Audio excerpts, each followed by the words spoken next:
ஆச்சி மசாலா. எந்த சமையலும் ருசி தேடும் ரகசியம். 20 ரூபாய்.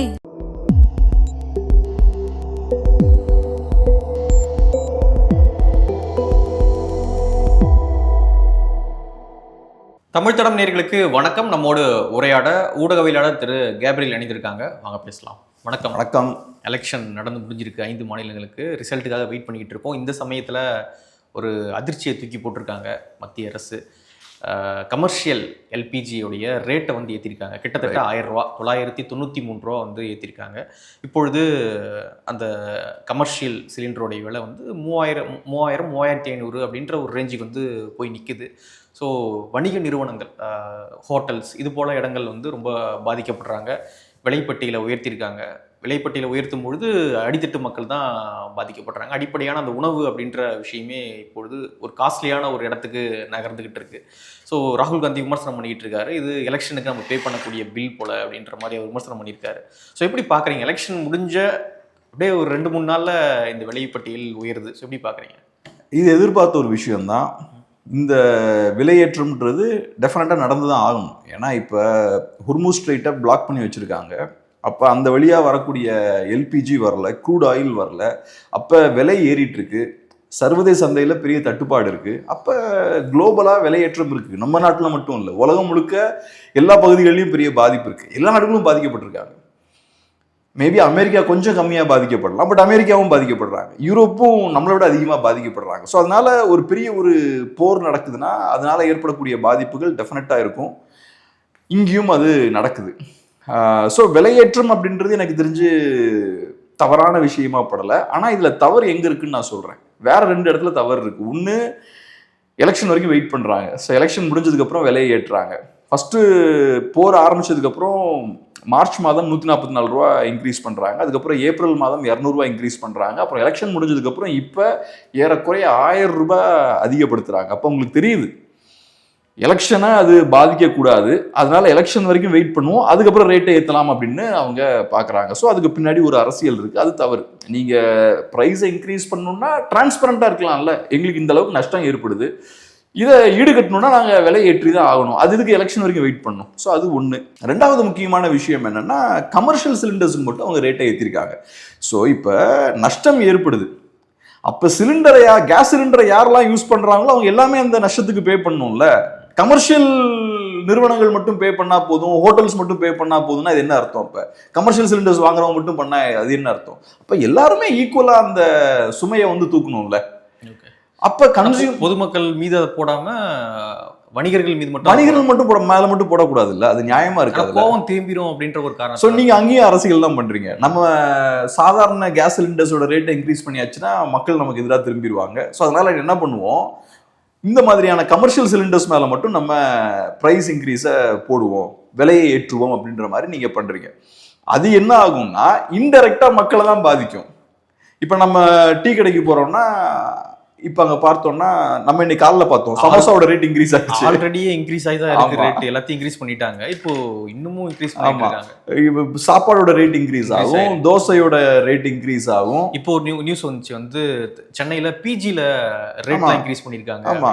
சோ இப்போ அந்த பிஜில தங்கியிருக்கக்கூடிய மாணவர்கள்லாம் அவங்க வீட்டுல சமைக்க மாட்டாங்க, ஹோட்டல்ல போய் சாப்பிடுவாங்க. அவங்களோட பாக்கெட்ல இருந்து தான் பணம் போகும். சோ நீங்க பார்க்கும்போது மக்களுக்கு பாதிப்பு ஏற்படாத மாதிரி இருக்கும். ஆனா நீங்க கமர்ஷியல் சிலிண்டர்ஸோட ரேட்டை இன்க்ரீஸ் பண்ணீங்கன்னா கடைசியில மக்கள் தான் அந்த விலையை கொடுக்க வேண்டிய ஒரு கட்டாயத்தை தள்ளப்படுவாங்க. அது மட்டும் கிடையாது, இந்த கமர்ஷியல் நிறுவனங்களும் பாதிக்கப்படுவாங்க. ஹோட்டல் இண்டஸ்ட்ரி பெரிய லெவல்ல அடிபடும். மக்கள் ஹோட்டலுக்கு போய் சாப்பிட்றத கம்மி பண்ணுவாங்க. அது பிசினஸுக்கு நல்லது கிடையாது. ஏன்னா ஹோட்டல் இண்டஸ்ட்ரியில லட்சக்கணக்கான பேர், கோடிக்கணக்கான பேர் இந்தியாவில் வேலை பார்த்துட்டு இருப்பாங்க. நிறைய நிறுவனங்கள் மூடப்படுதுன்னா அது பொருளாதாரத்துக்கும் நல்லது கிடையாது. ஸோ இப்போ ஒரு பாதிப்பு ஏற்பட்டிருக்குங்க. இப்ப ராகுல் காந்தி சொன்ன மாதிரி விலையை ஏற்றாமலாம் இருக்க முடியாது. அது வந்து எலெக்ஷனுக்கு நீங்க ஓட்டு போட்டதால கொடுத்த விலை கிடையாது. ஹொர்முஸ் ஸ்ட்ரைட் மூடி இருக்கு, நீங்க விலையை கொடுத்துதான் ஆகணும். ஹொர்முஸ் ஸ்ட்ரைட் மூடினால ரேட் இன்க்ரீஸ் ஆயிருச்சு. அப்ப சமைக்கணும்னா காசு கொடுத்தா வாங்கணும், அதிகமான காசு கொடுத்தா வாங்கணும். ஆனா அந்த நஷ்டத்தை எல்லாரும் ஈக்குவலா ஷேர் பண்ணணும்ன்ற. கமர்ஷியல் சிலிண்டர்ஸ்க்கு மட்டும் எக்ஸ்ட்ரா ரொம்ப அதிகமா ஏத்துனா அப்புறம் அவங்க எப்படி வியாபாரம் பண்ணுவாங்க? ஒரு வியாபாரி எவ்வளவு கஷ்டப்பட்டு பிசினஸ் பண்ணிட்டு இருக்காங்க. இப்ப நம்ம நேற்று பேசணும், ஒருத்தர் புதுசா ஹோட்டல் ஆரம்பிச்சிருக்காரு. கரெக்டா அவர் ஆரம்பிக்கும் போது இந்த பிரச்சனை வருது. ஏற்கனவே புதுசாக ஆரம்பிக்கும் போது ஹோட்டலை எப்படி டெவலப் பண்ணலாம்னு யோசிப்பாரா, சிலிண்டர் எப்படி வாங்கலாம்னு அவர் யோசிச்சுட்டு இருப்பாரா? இப்போ இதுவும் சேர்ந்து இந்த சுமையும் சேர்ந்து அவர் மேலே விழுது. ஸோ இந்த சிக்கல் இருக்கு. ஒரு நல்ல எக்ஸாம்பிள் சொல்கிறேன். எப்பவும் இந்த மாதிரி ஒரு பிரச்சனை வந்தால் அதனால வரக்கூடிய பாதிப்புகளை தூக்கி வியாபாரிகள் மேலே போட்டுறக்கூடாது, பிஸ்னஸ் மேலே போட்டுறக்கூடாது. ஏன்னா பிஸ்னஸ் என்வாரன்மெண்ட் ஹெல்த்தியாக இருந்தால்தான் புது வேலை வாய்ப்புகள் கிரியேட் ஆகும் மக்களுக்கு. நீங்கள் டெம்பரரியாக பிஸ்னஸ்காரங்களை காலி பண்ணீங்கன்னா ரைட், மக்கள்கிட்ட இருந்து நம்ம பிரச்சனை இல்லைப்பான்னு யோசிப்பீங்க. ஆனால் லாங் ரன்ல பிஸ்னஸ் காலி ஆச்சுன்னா மக்களுக்கு வேலை இருக்காது. ஒரு நல்ல உதாரணம் என்னன்னா, யூஎஸ்ல சியாட்டில் ஒரு டாக்ஸ் போட்டாங்க 2018. வீடுகள் இல்லாத சாதாரண மக்கள் இருப்பாங்க இல்லையா, அவங்களுக்கு சில சலுகைகள் கொடுக்கறதுக்காக செல்வந்தர்கள் மேல ஒரு டாக்ஸ் போட்டாங்க, மில்லினியர்ஸ் மேல ஒரு டாக்ஸ் போட்டாங்க. எடுத்த உடனே என்ன ஆச்சு, கவர்மெண்ட்டுக்கு நிறைய ரெவன்யூ வந்தது.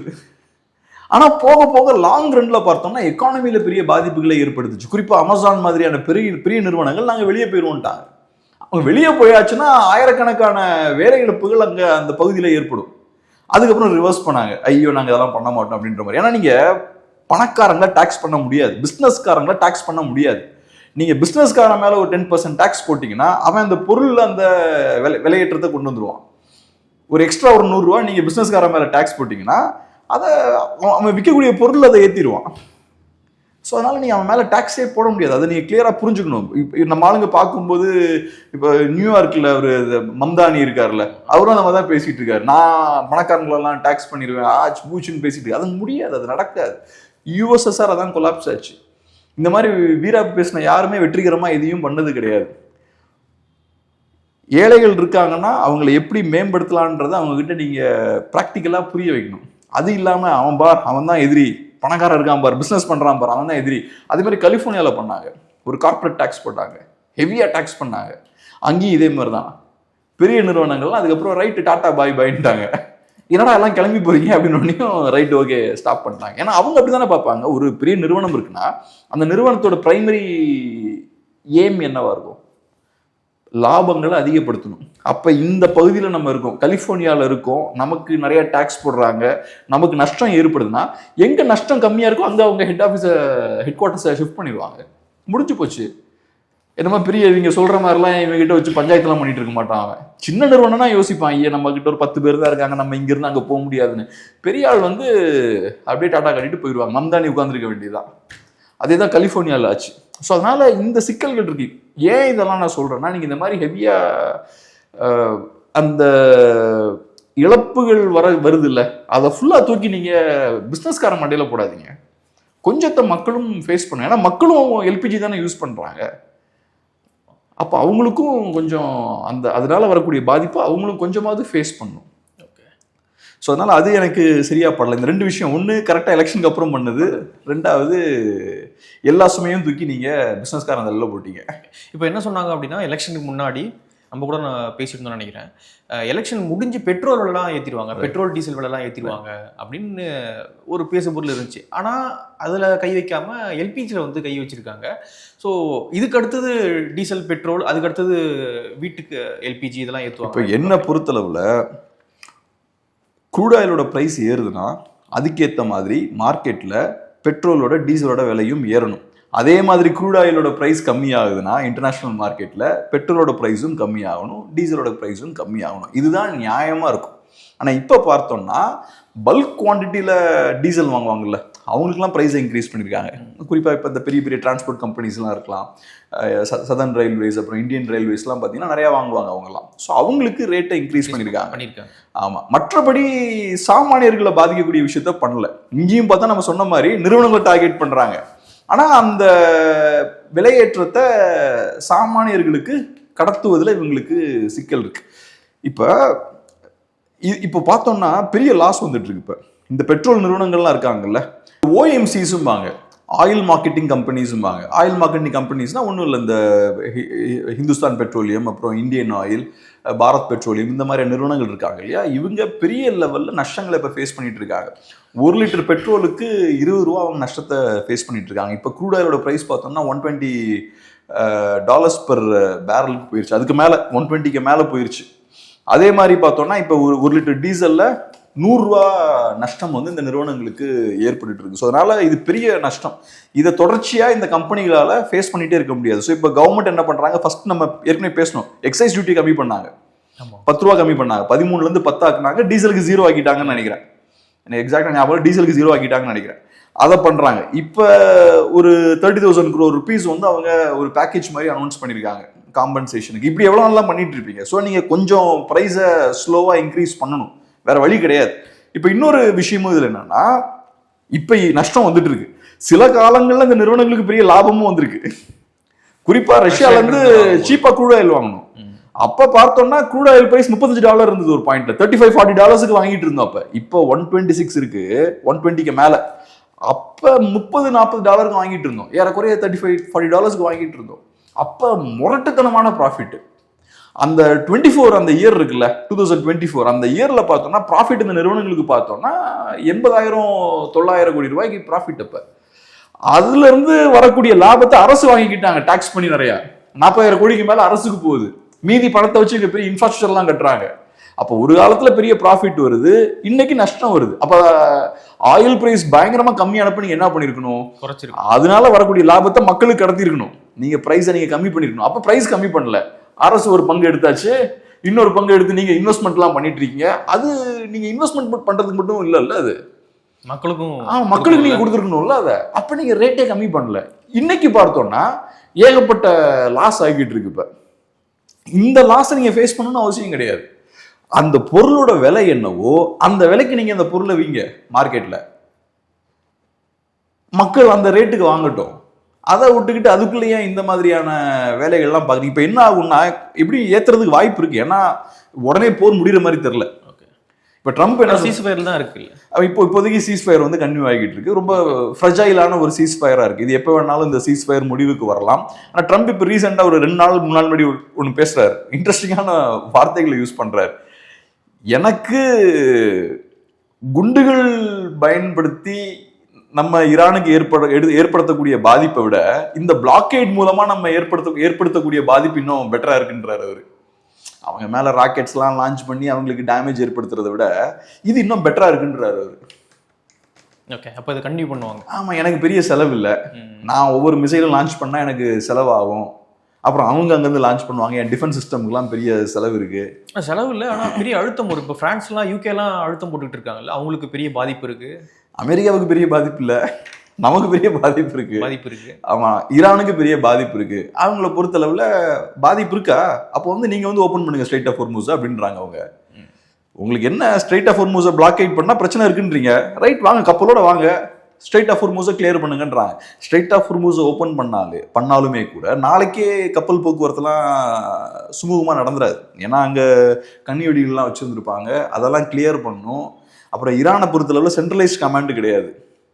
நீங்கள் மேலே பேச்சுவார்த்தை நடத்தி கை குலுக்கி அக்ரிமெண்ட்லாம் சைன் பண்ணிடலாம், அங்கே கீழே இருக்கவங்களோட மேலே இருக்கவங்களுக்கு கனெக்ஷன் இருக்காது. ஏன்னா அவங்க வந்து பதுங்கியிருப்பாங்க. இப்போ முச்தாபா கெமீன் எங்கே இருக்காருன்னு யாருக்கும் தெரியாது, உயிரோட இருக்காருன்னு. ஆமாம், அவரு ஃபோன் கம்யூனிகேஷன்லாம் இருக்க மாட்டார். அவங்க அப்பா அண்டர் கிரவுண்ட் பங்கர்ல இருக்கும்போது பங்கர் பஸ்டர் பாமை யூஸ் பண்ணி அடிச்சாங்க. அப்ப எந்த தொடர்பும் இல்லாம சைலண்டா ஒரு இடத்துல அவர் பதுங்கி இருப்பாரு. அப்ப அவர் எப்படி அந்த செய்தி எப்படி மற்றவங்களுக்கெல்லாம் போய் சேரும்? ஏன்னா இப்ப யூஎஸ் பொறுத்தளவுல பயங்கரமான இன்டெலிஜென்ஸ் இருக்கு அவங்களுக்கு, லீடர்ஸ் எல்லாத்தையுமே டார்கெட் பண்ண முடியுது. அப்ப லீடர்ஸ் தங்களை தற்காத்து கொள்ளணும்னா என்ன பண்ணணும்? கம்யூனிகேஷனை கம்ப்ளீட்டா ஸ்டாப் பண்ணணும். முதல்ல இந்த நார்கோஸ் படம் இருக்கீங்களா, நல்ல ஒரு சீன் வரும், பாப்லோ எஸ்கோபாரை பொறுத்தளவுல ஒரு பாயிண்ட்ல அவரை ஏறக்குறைய முடிக்கலாம் ரெடி ஆயிடுவாங்க. அவரோட ஆட்களை ஃபுல்லாக காலி பண்ணிடுவாங்க, கவர்மெண்ட் அவரை நெருக்க ஆரம்பிச்சிடும். கடைசியில் அவருக்கு புரிஞ்சிடும், ரைட், கடைசியாக ஒரு படையை திரட்டி சண்டை போடலான்னு பார்ப்பாரு, கொஞ்சம் ஆட்களை சேர்த்து அது முறியடிக்கப்பட்டுரும். கடைசியில் அவர்கிட்ட ஒரு சேட்டலைட் ஃபோன் இருக்கும், டக்குன்னு அதை ஆஃப் பண்ணுவார், தூக்கி போட்டுட்டு கிராமத்துக்கு போயிடுவார். ஸோ அதை நீங்கள் ஆஃப் பண்ணிட்டீங்கன்னா உங்கள் கம்யூனிகேஷன் கட்டு, உங்களை யாருமே ட்ராக் பண்ண முடியாது. சைலண்டாக போய் கிராமத்தில் போய் அவங்க அப்பாவோட போய் உட்காந்து விவசாயம் பார்க்குறது, ஆடு மாடு மேய்க்கிறதெல்லாம் பண்ண ஆரம்பிச்சிருவார். ஆனால் நீங்கள் அந்த அந்த அந்த கம்யூனிகேஷனை கட் பண்ணிட்டீங்கன்னா உங்கள் ஆட்களோடையும் தொடர்பு கொள்ள முடியாது. ஸோ அவருக்கு தெரியுது நம்ம ஆட்களெல்லாம் வீழ்த்தப்பட்டாங்க, இனி பிரோஜனம் இல்லை, ஸோ அதனால கம்யூனிகேஷனை கட் பண்ணிட்டு போயிடுவார். அதே தான் இங்கேயும், இவங்க எல்லாம் ஒளிஞ்சிருக்காங்க, சேஃபாக இருக்காங்க. அப்போ கீழே இருக்க ஆட்களுக்கு அவங்க இன்ஃபர்மேஷன்லாம் கொண்டு போய் சேர்க்க முடியாது. ஸோ நீங்கள் மெயின் ஸ்ட்ரீம் மீடியாவில் உட்காந்து போர் நிறுத்தம் கையெழுத்தாயிருச்சுன்னு சொன்னாலும் அவங்க பாம்பு போடுறதுக்கு நாளைக்கு வாய்ப்பு இருக்கு. உங்க கப்பல் போச்சுன்னா சைட்ல இருந்து ஏதாவது மிசைல்ஸோ ராக்கெட்ஸோ லான்ச் பண்றதுக்கு வாய்ப்பு இருக்கு. ஸோ அப்போ எல்லாத்தையும் சுமூகமாக்குறதுக்கு டைம் டெஃபினட்டாக ஆகும். ஸோ அதனால எவ்வளோ நாள் தான் கவர்மெண்ட் இந்த ப்ரெஷரை ஃபேஸ் பண்ணுவாங்க? இப்போ நான் சொன்ன மாதிரி எக்ஸைஸ் டியூட்டியை கம்மி பண்ணிட்டீங்க, கவர்மெண்ட்டுக்கு நஷ்டம். 30,000 கோடி ரூபாவை நீங்கள் டிஸ்ட்ரிபியூட் பண்ணுறீங்க இந்த நிறுவனங்களுக்கு, அதுவும் நஷ்டம். இன்னும் எவ்வளோ நாள் நீங்கள் நஷ்டத்தை எதிர்கொள்வீங்க? ஸோ அதனால மார்க்கெட்டில் ஒரு பொருளோட ரேட் ஏறுதுன்னா அதுக்கேற்ற மாதிரி நீங்கள் ரேட்டை இன்க்ரீஸ் பண்ணுங்கள், இல்லை கம்மியாகுதுன்னா அதுக்கேற்ற மாதிரி கம்மி பண்ணுங்கள். இப்போ சில நேரங்களில் என்ன ஆகும்னா, இந்தியா மாதிரியான நாடுகளில் நீங்கள் மார்க்கெட் படியும் சில நேரங்களில் செயல்பட முடியாது. ஏன்னா இப்போ பெட்ரோல் ப்ரைஸ்லாம் ரொம்ப இன்க்ரீஸ் ஆகுதுன்னா இன்ஃப்ளேஷனை பயங்கரமாக அதிகப்படுத்திடுவது. ஏன்னா வண்டிகள் வழியாக தான் பொருட்கள்லாம் வந்து சேரும். ஆமாம். ஸோ அப்போ ஓவராலாக ஃபுட் இன்ஃப்ளேஷன் அது இதுன்னு ஏறிடும். அப்போ சில நேரங்களில் கவர்மெண்ட் இந்த மாதிரி ப்ரைஸை வந்து கண்ட்ரோலில் வச்சுக்க வேண்டிய தேவை இருக்குது. நஷ்டம் ஏற்பட்டாலும் கண்ட்ரோல் பண்ண வேண்டிய தேவை இருக்குது. அது எனக்கு புரிஞ்சுக்க முடியுது. பட் பெருசாக கம்மியாகும் போது கொஞ்சம் நீங்களும் கம்மி பண்ணுங்கள், மக்களுக்கும் அந்த லாபத்தை கொடுங்க. அதே மாதிரி ரொம்ப வேகமாக அதிகமாகும் போது மக்களுக்கு கொஞ்சம் நீங்கள் அதை டிரான்ஸ்ஃபரும் பண்ணுங்க. ஓகே. அதை தாண்டி இப்போ நான் சொன்ன மாதிரி சில நேரங்களில் கண்ட்ரோலும் பண்ண வேண்டிய சூழல் இருக்கும். அப்போ நீங்கள் கண்ட்ரோல் பண்ணிக்கோங்க. ஆனால் எப்போவுமே ஒரு மாதிரி ஆர்டிஃபிஷியலாக செட் பண்ணிக்கிட்டே இருக்காதீங்க. மார்க்கெட் ப்ரைஸுக்கும் உங்களோட செல்லிங் ப்ரைஸுக்கும் சம்மந்தமே இல்லாமல் நல்லா இருக்காதுல்ல. க்ரூட் ஆயில் ப்ரைஸுக்கும் நீங்கள் பங்க்ல விற்கக்கூடிய ப்ரைஸுக்கும் சம்மந்தமே இல்லையே. இப்போ ரொம்ப அதிகமாக இருக்குது, அப்போ கம்மியான ரேட்டில் விற்கிறீங்க. ரொம்ப கம்மியாக இருக்கும்போது அதிகமான ரேட்டில் விற்கிறீங்க.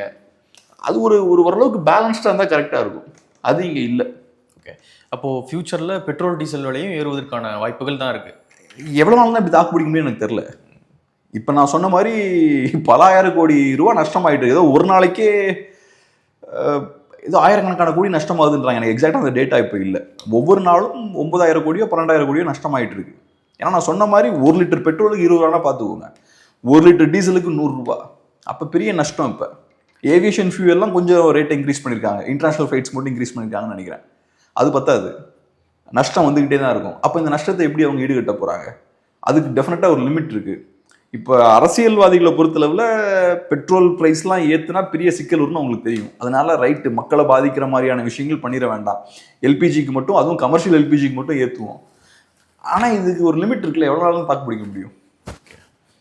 கமர்ஷியல் எல்பிஜிக்கு இப்போ ஏற்றிருக்காங்க. இப்போ கமர்ஷியல் எல்பிஜியை நீங்கள் அப்பப்போ மாற்றிக்கிட்டே இருக்கும்பொழுது ஹோட்டல்ஸ் இது போன்ற இடங்கள்லாம் வந்து ப்ரைஸ் அந்த பட்டியல மாத்திக்கிட்டே இருக்க முடியாது. அதுவும் அவங்களுக்கு பிரச்சனை. ஹோட்டல்காரங்களுக்கு என்ன நேற்று வந்தமோ ஒரு விலை வைக்கிறேன், இன்னைக்கு இதுமோ விலை வைக்கிறேன் அப்படின்ற மாதிரி. ஸோ எல்லாமே இது கொலாப்ஸ் ஆகக்கூடிய ஒரு வேலை தான். பிஸ்னஸுக்கு தேவை ஸ்டெபிலிட்டி, ஒரு நம்பகத்தன்மை, ஸ்திரத்தன்மை இருக்கணும். பொருட்கள்லாம் வந்துக்கிட்டே இருக்கணும். ப்ரைஸ்னா ஸ்டேபிளாக இருக்கணும். இப்போ ஈரானில் ஏன் வியாபாரம் பண்ண முடியல? அங்கே கரன்சி கொலாப்ஸ் ஆயிடுச்சு. அப்போ அந்த கரன்சியை நம்பி நீங்கள் வியாபாரமே பண்ண முடியாது. இன்னைக்கு நான் ஒரு பொருளை உற்பத்தி பண்ணி வைப்பேன் 100 ரூபா செலவழிச்சு, நாளைக்கு கரன்சி கொலாப்ஸ் ஆயிடுச்சுன்னா நான் விற்க முடியாது அதை. அப்போ ஒரு ஸ்டேபிளான ப்ரைஸ் இருக்கணும், அந்த ப்ரைஸ் ஃப்ளக்சுவேஷனை கண்ட்ரோல் பண்ணணும். இதெல்லாம் இருந்தால் தான் வியாபாரம் பண்ண முடியும். இங்கே அதுக்கான இது அஃப்கோர்ஸ் நம்ம கவர்மெண்ட்டை கிரிட்டிசைஸ் பண்ணி ஒன்றும் கிடையாது. ஏன்னா இந்த ஸ்ட்ரெயிட் ஆஃப் ஹார்முஸை க்ளோஸ் பண்ணி வச்சுருக்காங்க, அதனால சிக்கல்கள் இருக்குது. பட் இருந்தாலும் முடிஞ்ச அளவுக்கு எல்லா சுமையும் தூக்கி நீங்கள் வியாபாரிகள் மேலே போடக்கூடாதுல்ல.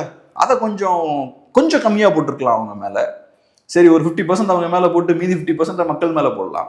ஒரு 60% அவங்க மேலே போடுங்களேன். நீங்கள் கம்ப்ளீட்டாக எல்லா சுமையும் அவங்க மேலே போடுறீங்க. 1000 rupees ஏறக்குறைய ஏற்றிருக்கீங்க அட்ட ஸ்ட்ரெச்சில். அதுக்கு முன்னாடி 200 + 144, அப்போ ஏறக்குறைய பார்த்தோம்னா ஒரு 1350 rupees நீங்கள் ஏற்றிருக்கீங்க இந்த போர் ஸ்டார்ட் ஆனதுக்கப்புறம். இந்த சுமையை ஃபுல்லாக கமர்ஷியல் ஆட்கள் தானே ஃபேஸ் பண்ணுறாங்க மோஸ்ட்லி. அப்போ இது சரியாக இருக்காது. இப்போ நான் சில ஹோட்டல்ஸ்லாம் போகிறேன், நல்ல ஹோட்டல்ஸ், நல்லா கரெக்டாக சர்வீஸ் பண்ணுறவங்க மெனுவெல்லாம் சுருக்கிட்டாங்க. ஃபஸ்ட்டு பார்த்தோன்னா அது பெரிய மெனு கார்டு வச்சுருப்பாங்க, 10-20 பேஜ் இருக்கும், இல்லாட்டி ஒரு 5-10 பேஜ் இருக்குன்னு வச்சுக்கோங்க. இப்போ பார்த்தோன்னா அந்த மெனு கார்டெலாம் பார்த்தா ஒரு சின்ன புது மெனு கார்டு, அதில் கொஞ்சம் ஐட்டம் தான் இருக்குது, மெயின் டிஷ் மட்டும். ஆமாம். இதுக்கு முன்னாடி பிரியாணினா ஒரு 4-5 பிரியாணி வச்சுருப்பாங்க, இப்போ வந்து ஒரே பிரியாணி தான். ஸோ நிறைய விஷயங்கள் அவங்களால பண்ண முடியல. அப்போ அவங்க பிஸ்னஸ் கண்டிப்பாக அடி வாங்குது, அவங்களோட மார்ஜின் கம்மியாகுது. ஏன்னா அவங்களுக்கு போட்டி நிறையா இருக்கும். ரேட்டை டக்குலாம் இன்க்ரீஸ் பண்ண முடியாது. அவங்களுக்கு தெரியும் ரேட்டை அதிகப்படுத்தினா சேல்ஸ் கம்மியாகும்னு அவங்களுக்கு தெரியும். ஸோ அப்போ ரைட், இது ஒரு கஷ்டமான காலகட்டம், கஸ்டமர்ஸை இழந்துட வேண்டாம், வரவங்க வந்துட்டு இருக்கட்டும், நம்ம அந்த நஷ்டத்தை நம்ம கொஞ்சம் ஃபேஸ் பண்ணுவோம், அவங்க ஃபேஸ் பண்ணுவாங்க. ஸோ இப்போ பாதிப்புகள் பிஸ்னஸ் பண்ணுறவங்களுக்கு இருக்குது. அப்புறம் பாதிப்பு நமக்கும் வரும், போய் சாப்பிட்றவங்களுக்கும் வரும். ரேட்டு கொஞ்சமாவது ஏறும் இல்லை. ஓகே. ஈரான் அந்த ஸ்ட்ரைட் ஆஃப் ஹார்முஸ் திறக்கிற மாதிரியும் அவங்க தெரியல. அதுக்கான முன்னெடுப்புகள் எதனா போயிட்டு இருக்கா, எப்படி பார்க்குறீங்க? தெரில நமக்கு என்ன ட்ரம்ப் என்ன பிளானில் இருக்காருன்னு தெரில. ஓகே, ஆனால் இப்போதைக்கு திறக்கிற மாதிரி இல்லை. திறக்கிற மாதிரி இல்லை.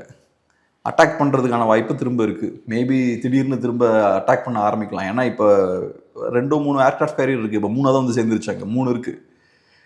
அப்போ மேபி ஃப்யூச்சரில் அட்டாக் பண்ணுறதுக்கும் வாய்ப்பு இருக்குது. ஒரு சின்ன ஒரு ரெஸ்ட் எடுத்துகிட்டு கேப் எடுத்துக்கிட்டு, ஏன்னா இப்போ புது டார்கெட்ஸ்லாம் இப்போ கண்டுபிடிச்சிட்டு இருப்பாங்க. நீங்கள் கண்டினியூஸாக ஒரு மாதம் அட்டாக் பண்ணுறீங்கன்னா உங்கள்கிட்ட அட்டாக் பண்ண டார்கெட்ஸே இருக்காது. சும்மா விமானங்கள் வந்து பிடிச்ச இடத்துலலாம் பாம் ட்ராப் பண்ணிட்டு வர மாட்டாங்க. கீழே வந்து அவங்க ஆட்கள் ஒர்க் பண்ணுவாங்க கிரவுண்டில். இந்த டார்கெட் அடிக்கணும், அந்த டார்கெட் அடிக்கணும், புது டார்கெட்ஸ் ஐடென்டிஃபை பண்ணிக்கிட்டே இருப்பாங்க. ஸோ இப்போ ஏறக்குறைய 15,000க்கும் மேற்பட்ட ஸ்ட்ரைக்ஸ் அமெரிக்காக்காரங்க நடத்தியிருக்காங்க ஈரானில். 15,000க்கும் மேற்பட்ட ஸ்ட்ரைக்ஸ். இப்போ நம்ம M10 அப்படின்ற அந்த ஒரு கப்பல் மெட்ராஸ் அட்டாக் பண்ணுச்சு 2ஆம் உலக போகிறப்ப. இன்னைக்கு வரைக்கும் நம்ம M10 பற்றி பேசிக்கிட்டு இருக்கோம். எப்போ நடந்தது? சில ஸ்ட்ரைக்ஸு, சில தாக்குதல்கள் நடத்தினாங்க அந்த பீரங்கிகள், கப்பலுக்கு அந்த பீரங்கிகளை வச்சு. 15,000க்கும் மேற்பட்ட ஸ்ட்ரைக்ஸ் அமெரிக்கா அங்கே நடத்தியிருக்காங்க. இதெல்லாம் பெரிய பெரிய மிசைல் அட்டாக்ஸ் இதெல்லாம். ஸோ இப்போ அமெரிக்கன்ஸுக்கிட்ட புது டார்கெட்ஸ்லாம் இருக்காது. அதெல்லாம் இப்போ ஜென்ரேட் பண்ணிட்டு இருப்பாங்க. புதுசாக வேறு என்ன டார்கெட்ஸ்லாம் நம்ம குறி வைக்கலாம் அப்படின்றதெல்லாம் ஜென்ரேட் பண்ணுவாங்க. அது போக ஆயுதங்கள் கம்மியாக இருக்கும், அதெல்லாம் திருப்பி ரீஃபில் பண்ணுவாங்க. இந்த விஷயங்கள்லாம் பண்ணிட்டு இருப்பாங்க. இப்போ ஒரு பாயிண்ட்டுக்கு அப்புறம் 2 பேரும் கொஞ்சம் தேறிடுவாங்க. ஈரானும் தேறிடுவாங்க, அமெரிக்காவும் தேறிடுவாங்க. அதுக்கப்புறம் ரைட் சண்டை போடுவோம். பாக்ஸிங் மாதிரி தான். ஒரு ரவுண்ட் சண்டை போட்டதுக்கப்புறம் அப்படியே கொஞ்சம் ரெஸ்ட்டு. அதுக்கப்புறம் திருப்பி அடுத்த ரவுண்ட் ஃபைட் போனதுக்கப்புறம் கொஞ்சம் ரெஸ்ட்டு. கடைசியில் யார் நிற்கிறாங்கன்றதான் கேள்வி. ஓகே, அதனால எப்போ ஓப்பன் பண்ணுவாங்கன்னு தெரில. அது உடனே ஓப்பன் பண்ண போகிறது இல்லை. அது வரைக்கும் நமக்கு தான் பிரச்சனை. ஆமாம், ட்ரம்ப் பண்ணுற வேலையில். ஓகே, பார்க்கலாம். நிறைய விஷயங்களை கூட பகிர்ந்துக்கிட்டீங்க. நன்றி.